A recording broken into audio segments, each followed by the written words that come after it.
Hello everyone, मैं हरेंद्र कुमार यादव और आप देख रहे हैं HK एजुकेशन 22। आज हम इस वीडियो में वाक्य सेंटेंस के बारे में जानेंगे। सेंटेंस किसे कहते हैं, वाक्य किसे कहते हैं, वाक्य के कितने प्रकार होते हैं। ठीक है, तो चलिए लेट न करते हुए हम इस वीडियो के स्टार्ट करता हूँ।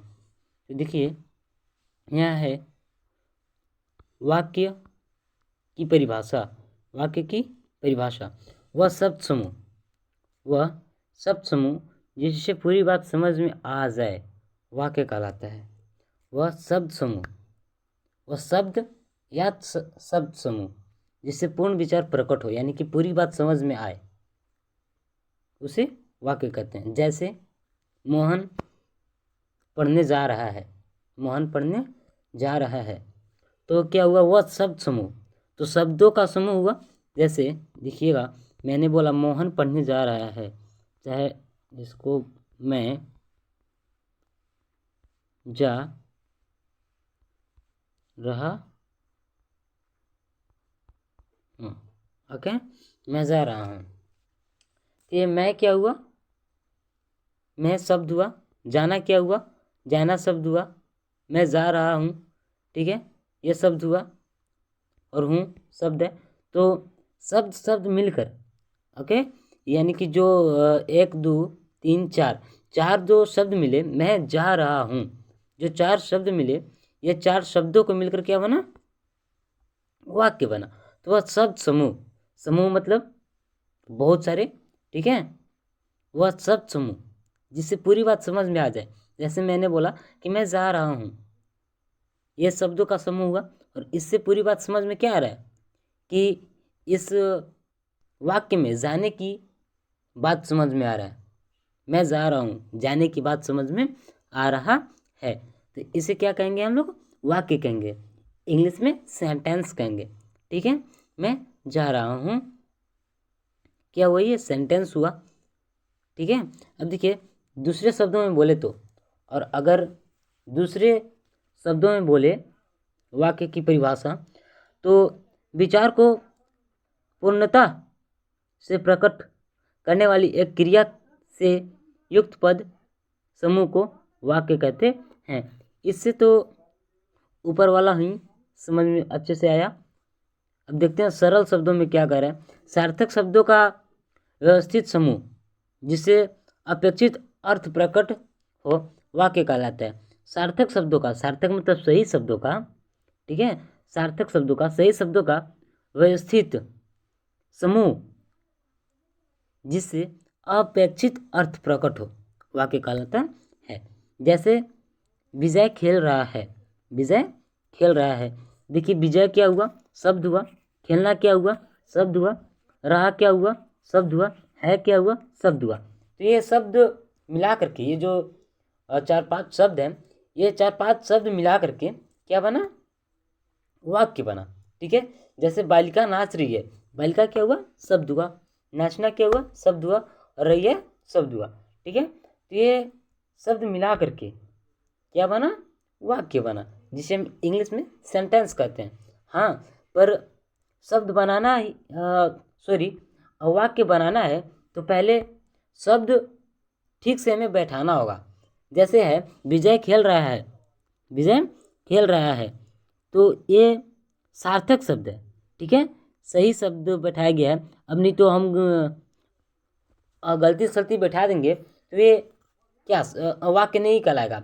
उस वाक्य से पूर्ण विचार प्रकट होनी चाहिए, पूरी बात समझ में आनी चाहिए। जैसे यहाँ है विजय खेल रहा है, और अगर हम इसको उल्टिया पुल्टिया कर दे, जैसे है रहा खेल विजय, ठीक है, तो ये, या फिर खेल रहा विजय, रहा खेल है, तो फिर मतलब उल्टिया कर देंगे तो उतनी अच्छी से हमें समझ में नहीं आएगा। ठीक है, तो ये पहले क्या, वाक्य बनाने से पहले, सेंटेंस बनाने से पहले हमें शब्दों का सार्थक समूह में रखना जरूरी है। शब्दों का सार्थक समूह में रखना जरूरी है, ओके, तब हमारा वाक्य ट्रू हो सकता है, सही हो सकता है। ठीक है, अब हम देखते हैं वाक्य के भाग, वाक्य के भाग, ठीक है, सेंटेंस के प्रकार। वाक्य के दो भेद होते हैं, वाक्य के दो भेद होते हैं, दो भेद होते हैं। पहला उद्देश्य यानी कि इंग्लिश में सब्जेक्ट, और दूसरा विधेय यानी कि प्रेडिकेट। ओके, अब देखिए वाक्य के दो भेद होते हैं, वाक्य दो प्रकार के होते हैं, पहला उद्देश्य और दूसरा विधेय। ओके, अब देखिए उद्देश्य सब्जेक्ट किसे कहते हैं? वाक्य में जिसके विषय में कुछ कहा जाए उसे उद्देश्य कहते हैं। वाक्य में जिसके विषय में कहा जाए उसे उद्देश्य कहते हैं, ठीक है। जैसे यहाँ था विजय खेल रहा है, तो किसके बारे में कहा जा रहा है? यहाँ विजय के बारे में कहा जा रहा है, तो विजय क्या हुआ? सब्जेक्ट हुआ, यानी कि उद्देश्य हुआ, ठीक है।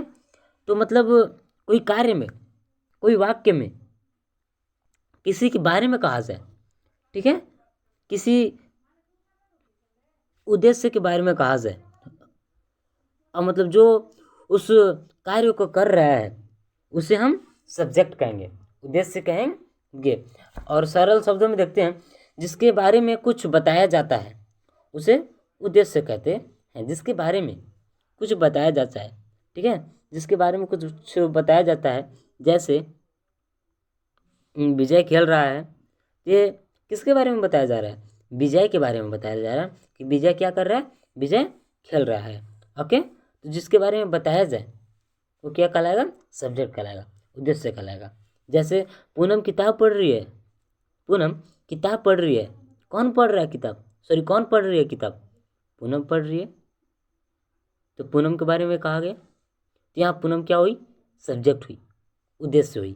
ओके, सचिन दौड़ता है, अब कौन दौड़ता है? तो सचिन दौड़ता है, किसके बारे में कहा जा रहा है? सचिन के बारे में कहा जा रहा है, तो ये क्या हुआ? उद्देश्य हुआ, सब्जेक्ट हुआ। ओके, अब देखिए इस वाक्य में पूनम और सचिन के विषय में बताया गया है। इस वाक्य में किसके बारे में बताया गया? पूनम और सचिन के बारे में बताया गया है, अतः ये उद्देश्य है। अतः ये क्या है? उद्देश्य है, सब्जेक्ट है। ओके, इसके अंतर्गत कर्ता और कर्ता का विस्तार आता है। जैसे परिश्रम करने वाला व्यक्ति सदा सफल होता है। इस वाक्य में कर्ता व्यक्ति का विस्तार, परिश्रम करने वाला है, ठीक है। अब देखिए उद्देश्य के बाद, तो पहले हम उद्देश्य, हाँ देखिए उद्देश्य के प्रकार कितने होते हैं? तो उद्देश्य का दो भाग होता है, ठीक है। सब्जेक्ट का दो भाग होता है, पहला कर्ता और दूसरा कर्ता का विशेषण या कर्ता से संबंधित शब्द, ठीक है। पहला कौन है? कर्ता, और दूसरा कर्ता का विशेषण या कर्ता से संबंधित शब्द। अब देखिए जो वाक्य का दूसरा भेद था, जो दूसरा प्रकार था, वो था विधेय, प्रेडिकेट। ओके, तो हम लोग प्रेडिकेट देखते हैं, विधेय देखते हैं। उद्देश्य के विषय में जो कुछ कहा जाता है उसे विधेय कहते हैं। उद्देश्य के विषय में कुछ कहा जाता है उसे विधेय कहते हैं। जैसे मतलब उद्देश्य के विषय में, जैसे तो उद्देश्य कौन हुआ? सब्जेक्ट, ठीक है। तो जिसके बारे में कहा जाए, ठीक है, कुछ कहा जाए।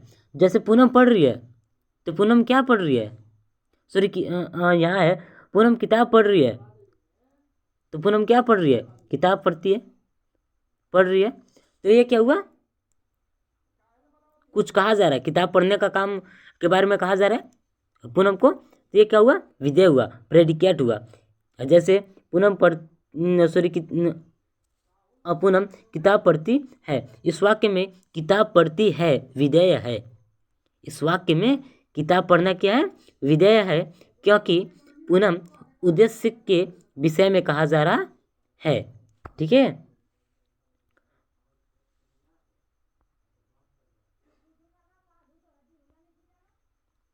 और देखिए विधेय के भाग, हम लोग विधेय देख लिए, प्रेडिकेट देख लिए, अब हम देखेंगे विधेय के भाग, विधेय के प्रकार।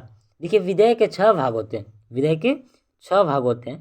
पहला क्रिया, दूसरा क्रिया के विशेषण, तीसरा कर्म, चौथा कर्म के विशेषण या कर्म से संबंधित शब्द, पांचवा पूरक, छठा पूरक के विशेषण।